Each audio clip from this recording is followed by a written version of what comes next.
to appeal to the stakeholders to speed up the implementation of this line. 4.8 million kwacha, which finances the cost of running this helpline. If this helpline was toll-free from any network, it means this 4.8 million kwacha would be free. And we would want to give this money to UNECO to run other programs rather than financing this helpline. Because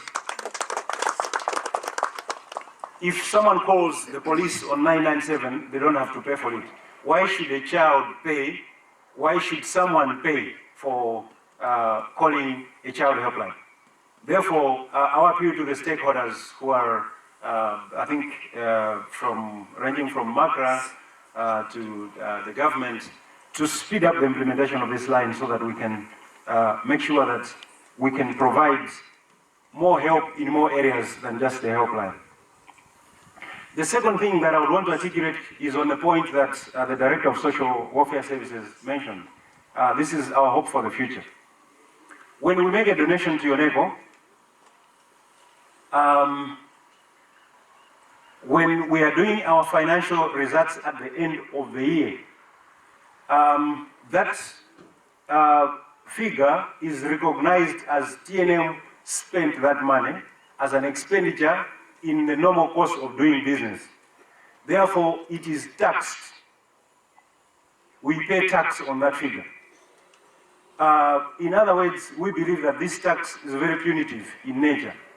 Why should we take 30% of 7.2 million and pay it to the government for the reason that we took 7.2 million and gave it to the government to help the children of this country? It doesn't make sense. So my appeal to the government through the Director of Social Services is to ask the Ministry of Finance to consider, it's a simple step that needs to be taken. If we took the same money today and gave it to Makoha, simply because Makoha is registered on the list of organizations that should be exempted for tax, we will not pay tax for that. But simply because we gave it to UNECO, and the government at this time has not recorded that as one of the organizations that should be exempted from that tax, then we pay tax. That does not make sense for the building, the betterment of this country. The third point, which is the hope, which is our hope for the future, is that we can be able to reach more places and more people in this country through this helpline. One of the things that the telephone technology has done is that it has brought access to so many services into communities where otherwise those communities would not have been reached. So why we believe that the helpline is key is because from the comfort of their shack or their home in the remotest part of this country, someone can be able to seek help and get that help through this phone line.